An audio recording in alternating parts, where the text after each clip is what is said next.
ಎಲ್ರಿಗೂ ನಮಸ್ಕಾರ. ನಾನು ಬೋರಮ್ಮ ಹೆಚ್ ಅಂಗಡಿ, working as assistant professor in department of political science, GFGC HT ಕೋಟೆ, ಮೈಸೂರು ಡಿಸ್ಟ್ರಿಕ್ಟ್. ಮೈಸೂರು ವಿಶ್ವವಿದ್ಯಾನಿಲಯದಲ್ಲಿ BA ಪದವಿಯ 4ನೇ ಸೆಮ್ನ ರಾಜ್ಯಶಾಸ್ತ್ರ ವಿಭಾಗದ ವಿದ್ಯಾರ್ಥಿಗಳಿಗೆ ನಿಗದಿಪಡಿಸಲಾದಂತಹ ಇಂಟ್ರೊಡಕ್ಷನ್ ಟು ಇಂಟರ್ನ್ಯಾಷನಲ್ ರಿಲೇಷನ್ಸ್, ಅಂತಾರಾಷ್ಟ್ರೀಯ ಸಂಬಂಧಗಳ ಪರಿಚಯ, ಈ ಪತ್ರಿಕೆ ಅಡಿಯಲ್ಲಿ ಇವತ್ತಿನ ವಿಡಿಯೋದಲ್ಲಿ 43ನೇ ಸೆಷನ್ ಅನ್ನ ಅಚೀವ್ಮೆಂಟ್ಸ್ ಆಫ್ UNO, ವಿಶ್ವಸಂಸ್ಥೆಯ ಸಾಧನೆಗಳು ಭಾಗ 3 ಚರ್ಚೆ ಮಾಡೋಣ.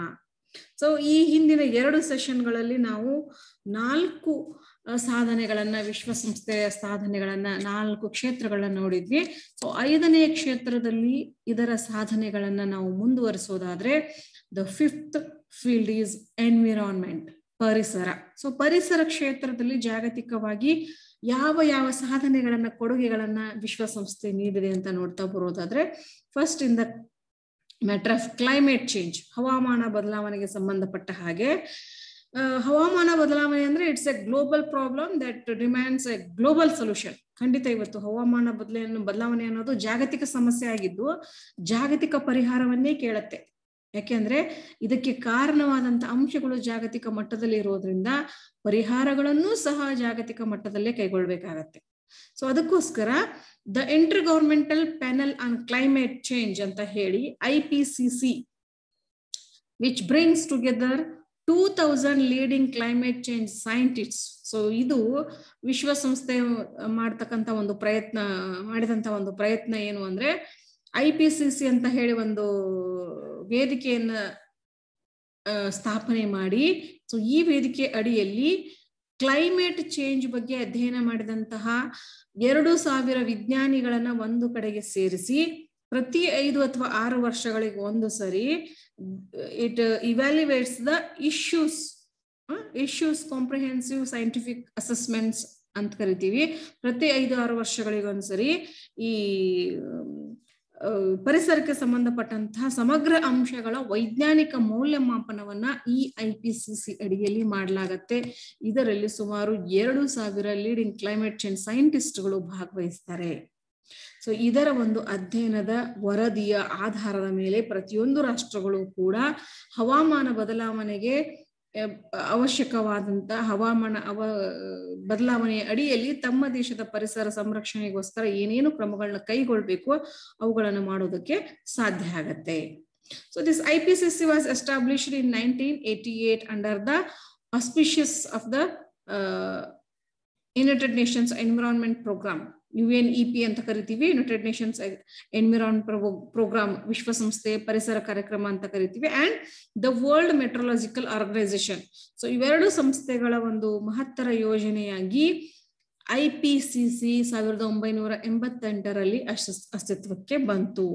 ಉದ್ದೇಶ ಏನು ಅಂದ್ರೆ, for the purpose of accessing the scientific, technical and socio-economic information relevant for the understanding of the risk of human induced climate change.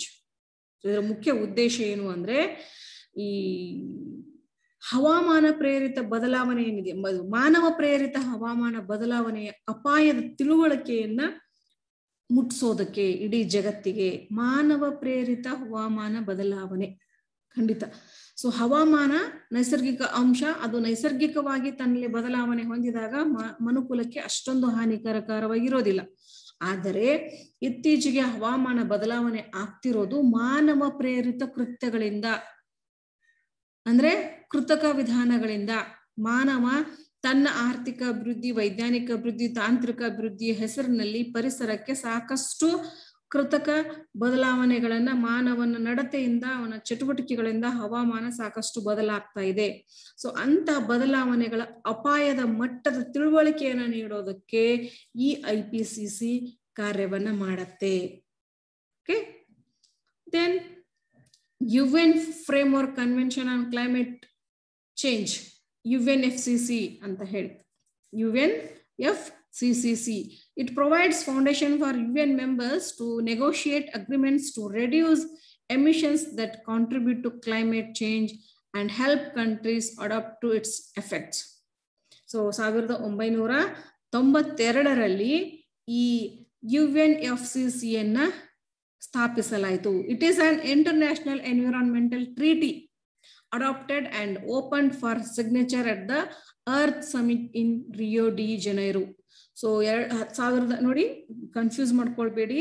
1992ರಲ್ಲಿ ಬ್ರೆಜಿಲ್ನ Rio D Janeiro ನಗರದಲ್ಲಿ ಏನು ಭೂ ಶೃಂಗಸಭೆ ಅಂತ ಹೇಳಿ ಕರೆಯಲಾಯಿತು. ಸೊ ಈ ಭೂ ಶೃಂಗಸಭೆಯಲ್ಲಿನೇ UNFCCC ಅಂತ ಹೇಳಿ ಒಂದು ಜಾಗತಿಕ ಪರಿಸರದ ಒಪ್ಪಂದ ಇದೆ. ಸೊ ಜಾಗತಿಕ ಇಂಟರ್ನ್ಯಾಷನಲ್ ಎನ್ವಿರಾನ್ಮೆಂಟಲ್ ಟ್ರೀಟಿ. ಸೊ ಈ ಒಪ್ಪಂದವನ್ನ ಸಹಿ ಮಾಡೋದಕ್ಕೆ ಈ ಭೂ ಶೃಂಗಸಭೆಯಲ್ಲಿ ರಿಯೋ ಡಿ ಜನೈರೋದಲ್ಲಿ ನಡೆದಂತ ಭೂ ಶೃಂಗಸಭೆಯಲ್ಲಿ ಸಹಿ ಮಾಡೋದಕ್ಕೆ ಇಡಲಾಯಿತು UNFCCC ಸೊ UNFCCC ಅನ್ನೋದು ಪರಿಸರ ಹವಾಮಾನ ಬದಲಾವಣೆಗೆ ಕುರಿತಂತೆ ಒಂದು ಒಡಂಬಡಿಕೆ. ಸೊ ಆ ಒಂದು ಒಡಂಬಡಿಕೆಯ ಅಡಿಯಲ್ಲಿ ಹವಾಮಾನ ಬದಲಾವಣೆಗೆ ಸಂಬಂಧಪಟ್ಟಂತ ಸಾಕಷ್ಟು ಅಧ್ಯಯನಗಳು ನಡೀತವೆ. ಮತ್ತೆ ಬೇರೆ ಬೇರೆ ರಾಷ್ಟ್ರಗಳು ಹವಾಮಾನ ಬದಲಾವಣೆ ಕುರಿತಂತೆ ಅನುಸರಿಸಬೇಕಾದಂತ ಮಾರ್ಗಸೂಚನೆಗಳನ್ನು ಕೂಡ ಬಿಡುಗಡೆ ಮಾಡಲಾಗುತ್ತೆ. So the Global Environment Facility, which brings together 10 UN agencies, funds projects in the developing countries. ನೋಡಿ, ಸೊ ಹವಾಮಾನ ಬದಲಾವಣೆ ಕುರಿತಂತೆ ಕೆಲವು ಕ್ರಮಗಳನ್ನು ಅನುಸರಿಸೋದಕ್ಕೆ ವಿಶೇಷವಾಗಿ ಅಭಿವೃದ್ಧಿಶೀಲ ರಾಷ್ಟ್ರಗಳಲ್ಲಿ, ಅಂದ್ರೆ ಅಭಿವೃದ್ಧಿಶೀಲ ರಾಷ್ಟ್ರಗಳಲ್ಲಿ ಹಣಕಾಸಿನ ಕೊರತೆ ಇರುತ್ತೆ. ಸೊ ಅಂತಹ ರಾಷ್ಟ್ರಗಳಲ್ಲಿ ಈ ಜಾಗತಿಕ ಪರಿಸರ ಸೌಲಭ್ಯವನ್ನ ಒದಗಿಸುವ ಕಾರ್ಯಕ್ಕಾಗಿ 10 ಏಜೆನ್ಸಿಗಳು ಏನ್ ಮಾಡ್ತಿದಾವೆ, ಹಣಕಾಸಿನ ಸಹಾಯವನ್ನ ನೀಡ್ತಾ ಇದ್ದಾವೆ. ದೆನ್ ಪರಿಸರ ಸಂರಕ್ಷಣೆ ಅಡಿಯಲ್ಲಿ ಎರಡನೇ ಮುಖ್ಯಾಂಶ ಅಂದ್ರೆ protecting the ozone layer. So ozone ಪದರವನ್ನು ಸಂರಕ್ಷಿಸೋದು ಕೂಡ ಇವತ್ತು ಬಹಳ ಪ್ರಮುಖವಾದಂತ ವಿಷಯ ಅಂಡ್ ಚಾಲೆಂಜಿಂಗ್ ಫ್ಯಾಕ್ಟರ್. ಯಾಕಂದ್ರೆ ಓಝೋನ್ ಪದರ ಸೂರ್ಯನಿಂದ ಬರ್ತಕ್ಕಂಥ ಅಲ್ಟ್ರಾವೈಲೆಟ್ ಕಿರಣಗಳನ್ನ ತಡೆ ಹಿಡಿದು ಮಾನವನ ಆರೋಗ್ಯವನ್ನು ಸಂರಕ್ಷಿಸ್ತಕ್ಕಂಥ ಕೆಲಸವನ್ನ ಮಾಡ್ತಾ ಇದೆ. ವಿಪರ್ಯಾಸ ಅಂದ್ರೆ ಇವತ್ತಿನ ನಾವು ಏನು ವಿಜ್ಞಾನ ಮತ್ತು ತಂತ್ರಜ್ಞಾನದ ಅಭಿವೃದ್ಧಿಯಲ್ಲಿ ಸಾಕಷ್ಟು ಹೊಸ ಹೊಸ ಏನು ಯಂತ್ರೋಪಕರಣಗಳನ್ನ ಕಂಡು ಹಿಡಿದಿದೀವೋ, ಆ ಯಂತ್ರೋಪಕರಣಗಳಿಂದ ಹೊರಸೂಸ್ತಕ್ಕಂಥ ಅನೇಕ ರಾಸಾಯನಿಕಗಳು ಈ ಓಝೋನ್ ಪದರವನ್ನ ಹಾನಿ ಮಾಡ್ತಾ ಇದ್ದಾವೆ. ಬೆಸ್ಟ್ ಎಕ್ಸಾಂಪಲ್ ಅಂದ್ರೆ ನಾವೇನ್ ರೆಫ್ರಿಜರೇಟರ್ ಗಳನ್ನ ಬಳಸ್ತಾ ಇದೀವಿ, ರೆಫ್ರಿಜರೇಟರ್ ನಲ್ಲಿ ಬಿಡುಗಡೆ ಆಗ್ತಕ್ಕಂಥ CFC ಕಾರ್ಬನ್ ಅಂತ ಕರಿತೀವಿ, ಕ್ಲೋರೋಫ್ಲೋರೋ ಕಾರ್ಬನ್ ಅಂತ ಹೇಳಿ, ಅವು ಈ ಓಝೋನ್ ಪದರವನ್ನ ನಾಶ ಮಾಡ್ತಿದಾವೆ. ಸೊ ಹೀಗಾಗಿ ಮನುಷ್ಯನ ಆರೋಗ್ಯದ ಮೇಲೆ ಬಹಳಷ್ಟು ವೈಪರೀತ್ಯ ಪರಿಣಾಮವನ್ನು ಉಂಟು ಮಾಡ್ತಿದ್ದಾವೆ. ಸೊ ಇದನ್ನ ತಡೆಯುವ ನಿಟ್ಟಿನಲ್ಲಿ ವಿಶ್ವಸಂಸ್ಥೆ ಏನೇನು ಪ್ರಯತ್ನಗಳನ್ನ ಮಾಡಿದೆ ಅಂದ್ರೆ ದ UNEP, ನಮ್ಗೆಲ್ಲ ಗೊತ್ತು, ಹಿಂದೆ ನೋಡಿದ್ವಿ, ಯುನೈಟೆಡ್ ನೇಷನ್ಸ್ ಎನ್ವಿರಾನ್ಮೆಂಟ್ ಪ್ರೋಗ್ರಾಮ್, ಅದು ಮತ್ತೆ World Meteorological Organization WMO have been instrumental in highlighting the damage caused to Earth's ozone layer. So ಎರಡು ಸಂಘಟನೆಗಳು ಏನ್ ಮಾಡಿದಾವೆ ಅಂದ್ರೆ ಓಝೋನ್ ಪದರಕ್ಕೆ ಉಂಟಾದಂತ ಹಾನಿಯನ್ನ ಇಡೀ ಜಗತ್ತಿಗೆ ಎತ್ತಿ ತೋರಿಸುವಲ್ಲಿ ತಮ್ಮ ಪ್ರಯತ್ನವನ್ನ ಮಾಡಿದಾವೆ. ಸೊ ದ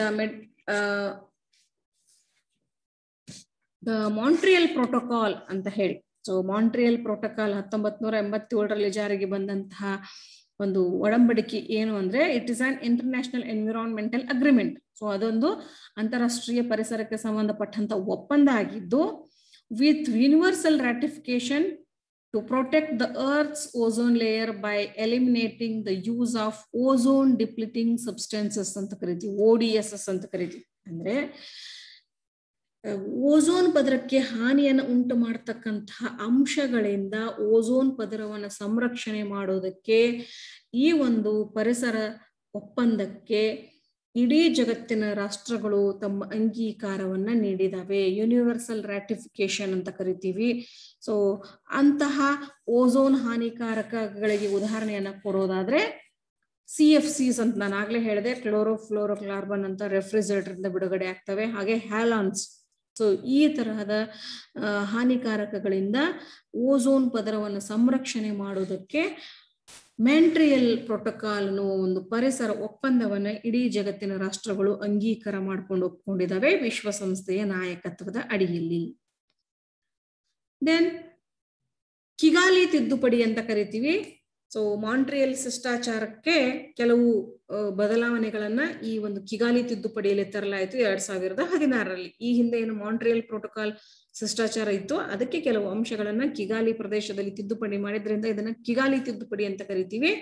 ಇದು ವಿಶ್ವದಾದ್ಯಂತ ಹೈಡ್ರೋಫ್ಲೋರೋಕಾರ್ಬನ್ಗಳ ಉತ್ಪಾದನೆ ಮತ್ತು ಬಳಕೆಯನ್ನ ಹಂತ ಹಂತವಾಗಿ ಕಡಿಮೆ ಮಾಡಬೇಕು ಅಂತ ಹೇಳಿ ಅಂಗೀಕಾರವನ್ನ ಮಾಡ್ತು. HFCs are very dangerous to ozone layer. So ಹೀಗಾಗಿ ಅವುಗಳ ಒಂದು ಉತ್ಪಾದನೆ ಮತ್ತು ಬಳಕೆಯನ್ನ ಒಂದೇ ಸಾರಿ ಮಾಡಕ್ಕಾಗ್ಲಿಲ್ಲ ಅಂದ್ರೆ ಹಂತ ಹಂತವಾಗಿ ಎಲ್ಲಾ ರಾಷ್ಟ್ರಗಳು ಆ ಪ್ರಯತ್ನವನ್ನ ಮಾಡಬೇಕು ಅಂತ ಹೇಳಿ ಈ ಕಿಗಾಲಿ ತಿದ್ದುಪಡಿಯಲ್ಲಿ ಸೇರಿಸಲಾಯಿತು. ದೆನ್ ಬ್ಯಾನಿಂಗ್ ಟಾಕ್ಸಿಕ್ ಕೆಮಿಕಲ್ಸ್ ಅಂತ ಕರೀತೀವಿ. ಈ Stockholm convention on persistent organic pollutions 2001ರ ಸಾವಯವ ಮಾಲಿನ್ಯಕಾರಕ ಸ್ಟಾಕ್ಹೋಮ್ ಸಮಾವೇಶದಲ್ಲಿ ಇದುವರೆಗೂ ಏನು ಉತ್ಪಾದನೆ ಮಾಡಲಾದಂತಹ ಕೆಲವೊಂದು ಅಪಾಯಕಾರಿ ರಾಸಾಯನಿಕಗಳಿಂದ ಜಗತ್ತನ್ನ ಸಂರಕ್ಷಣೆ ಮಾಡೋದು. ಖಂಡಿತ ನಾವು ರಾಸಾಯನಿಕಗಳನ್ನ ಬಳಸ್ತೀವಿ, ಯಾವುದೇ ವಸ್ತುಗಳ ಉತ್ಪಾದನೆಗಾಗಿರ್ಬೋದು, ಕೈಗಾರಿಕೆಗಳಲ್ಲಿ ಸಾಕಷ್ಟು ವಸ್ತುಗಳ ಉತ್ಪಾದನೆಗೆ ರಾಸಾಯನಿಕಗಳನ್ನ ಬಳಸ್ತೀವಿ. ಈವನ್ ಕೃಷಿಯಲ್ಲಿ ಅನೇಕ ರೋಗಗಳ ನಿವಾರಣೆಗೋಸ್ಕರ ರಾಸಾಯನಿಕಗಳನ್ನ ಬಳಸ್ತೀವಿ. ಆದ್ರೆ ಕೆಲವು ರಾಸಾಯನಿಕಗಳು ಕೆಲವು ಉಪಯುಕ್ತ ಕೆಲಸವನ್ನ ಮಾಡಿದ್ರೆ ಅವು ವಿಷಕಾರಿ ಪದಾರ್ಥಗಳಾಗಿ ಅಡ್ಡ ಪರಿಣಾಮಗಳನ್ನು ಉಂಟು ಮಾಡ್ತವೆ ಪರಿಸರಕ್ಕೆ ಮತ್ತು ಮಾನವನ ಆರೋಗ್ಯಕ್ಕೆ. ಸೊ ಹೀಗಾಗಿ ಇಂತಹ ವಿಷಕಾರಿ ರಾಸಾಯನಿಕಗಳನ್ನ ನಿಷೇಧಿಸೋಕೆ 2001ರಲ್ಲಿ ಸ್ಟಾಕ್ಹೋಮ್ ಕನ್ವೆನ್ಷನ್ ಅಂತ ಹೇಳಿ ಸ್ಟಾಕ್ಹೋಮ್ ಸಮಾವೇಶ ನಡೀತು. ಇದರಲ್ಲಿ ಇಂತಹ ಹಾನಿಕಾರಕ ವಿಷಕಾರಿ ರಾಸಾಯನಿಕಗಳ ಮೇಲೆ ನಿಷೇಧವನ್ನ ಹೇರಲಾಯಿತು. Then the 6ನೇ ಒಂದು ಸಾಧನೆ, the 6th achievement of the UNO is regarding international law. So protection of international law, ಅಂತಾರಾಷ್ಟ್ರೀಯ ಕಾನೂನುಗಳ ಸಂರಕ್ಷಣೆ ಮತ್ತು ಜಾರಿ ಇದರ ಒಂದು 6ನೇ ಸಾಧನೆ. ಸೊ ಆ ವಿಷಯದ ಅಡಿಯಲ್ಲಿ ನಾವು ಪಾಯಿಂಟ್ಗಳನ್ನ ನೋಡೋದಾದ್ರೆ, first one, prosecuting war criminals, ಯುದ್ಧ ಅಪರಾಧಿಗಳ ವಿರುದ್ಧ ಕಾನೂನು ಕ್ರಮ ಜರುಗಿಸುವುದು. ಇಲ್ಲಿ ಯುದ್ಧ ಅಪರಾಧಿಗಳ ವಿರುದ್ಧ ಕಾನೂನು ಕ್ರಮ ಜರುಗಿಸುವ ಮೂಲಕ ಮತ್ತು ಶಿಕ್ಷೆಗೆ ಗುರಿಪಡಿಸುವ ಮೂಲಕ ಈ ಹಿಂದೆ ಏನು ಯುಗೋಸ್ಲೋವಿಯಾ, ರವಾಂಡ ಮುಂತಾದ ರಾಷ್ಟ್ರಗಳಲ್ಲಿ ನಡೀತಕ್ಕಂಥ ನರಮೇಧಗಳು, ಹಿಂಸಾಕೃತ್ಯಗಳನ್ನ ವೀಕ್ಷಣೆ ಮಾಡೋದಕ್ಕೆ ವಿಶ್ವಸಂಸ್ಥೆಯ ನ್ಯಾಯಮಂಡಳಿಗಳು ನೇಮಕ ಆಗಿದ್ವು. ಆ ನ್ಯಾಯಮಂಡಳಿಗಳು ಅಲ್ಲಿ ಒಂಥರ ವೀಕ್ಷಕ ಕಾರ್ಯವನ್ನ ಮಾಡೋದ್ರ ಮೂಲಕ ಅಲ್ಲಿ ನಡೆದಂತಹ ನರಮೇಧದಂತಹ ಹೀನ ಕೃತ್ಯಗಳನ್ನ ಅಮಾನವೀಯ ಅಂತ ಹೇಳಿ ಗುರುತಿಸಿ, ಸೊ ಅವುಗಳಿಗೆ ಅಂತಾರಾಷ್ಟ್ರೀಯ ಕ್ರಿಮಿನಲ್ ಕಾನೂನಿನ ಅಡಿಯಲ್ಲಿ ಶಿಕ್ಷೆ ನೀಡುವುದರ ಮೂಲಕ ಈ ತರಹದ ಕೃತ್ಯಗಳು ಮುಂದೆ ನಡೆಯದೇ ಇರುವ ರೀತಿ ನೋಡಿಕೊಳ್ಳಲಾಗಿದೆ.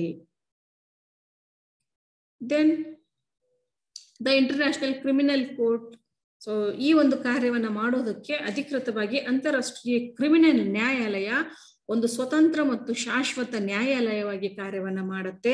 ಸೊ ಯಾವ ವಿಷಯಗಳಿಗೆ ಸಂಬಂಧಪಟ್ಟ ಹಾಗೆ ಅಂದ್ರೆ, ಸೊ ಈ ರೀತಿ ಯುದ್ಧ ಅಪರಾಧಿಗಳಿಗೆ ಸಂಬಂಧಪಟ್ಟಂತೆ ಏನು ನಿಯಮ ಉಲ್ಲಂಘನೆ ಅಥವಾ ಮಾನವ ಹಕ್ಕುಗಳ ಉಲ್ಲಂಘನೆ ಆಗ್ತಿರುತ್ತೋ ಆ ಉಲ್ಲಂಘನೆಗಳನ್ನ ರಾಷ್ಟ್ರೀಯ ಮಟ್ಟದಲ್ಲಿ ತಡೆಯೋಕ್ ಆಗಿರೋದಿಲ್ವೋ ಅಥವಾ ರಾಷ್ಟ್ರೀಯ ಮಟ್ಟಗಳ ಪ್ರಯತ್ನ ಸಕ್ಸಸ್ಫುಲ್ ಆಗಿರೋದಿಲ್ವೋ ಅಂಥ ವಿಷಯಗಳನ್ನ ಇದು ಎತ್ತಿಕೊಂಡು ಅತ್ಯಂತ ಗಂಭೀರ ಅಂತಾರಾಷ್ಟ್ರೀಯ ಅಪರಾಧಗಳಾದಂತಹ ನರಮೇಧ, ಮಾನವ ಕುಲದ ವಿರುದ್ಧದ ಅಪರಾಧಗಳು, ಯುದ್ಧ ಅಪರಾಧಗಳ ಆರೋಪ, ಈ ತರಹದ ಆರೋಪಗಳನ್ನ ಹೊತ್ತಿರ್ತಕ್ಕಂಥ ವ್ಯಕ್ತಿಗಳನ್ನ ತನಿಖೆ ಮಾಡಿ ವಿಚಾರಣೆ ನಡೆಸಿ ಅದು ಅಪರಾಧ ಸಾಬೀತಾದಾಗ ಶಿಕ್ಷೆ ನೀಡ್ತಕ್ಕಂಥ ಕೆಲಸವನ್ನ ಮಾಡುವುದರ ಮೂಲಕ ಈ ಇಂಟರ್ನ್ಯಾಷನಲ್ ಕ್ರಿಮಿನಲ್ ಕೋರ್ಟ್ ಏನ್ ಮಾಡ್ತಿದೆ, ಜಾಗತಿಕ ನಿಯಮಗಳಿಗೆ ಅಂತಾರಾಷ್ಟ್ರೀಯ ಕಾನೂನುಗಳ ಮಹತ್ವವನ್ನ ಎತ್ತಿ ಹಿಡಿತಾ ಇದೆ. ಆ ಮೂಲಕ ಜಗತ್ತಿನ ಜನರಲ್ಲಿ ಜಾಗತಿಕ ಕಾನೂನಿನ ಬಗ್ಗೆ ಅರಿವು ಮತ್ತು ಭಯ ಎರಡನ್ನೂ ಮೂಡಿಸ್ತಾ ಇದೆ. ದೆನ್ ಎರಡನೇದು, helping to resolve major international disputes.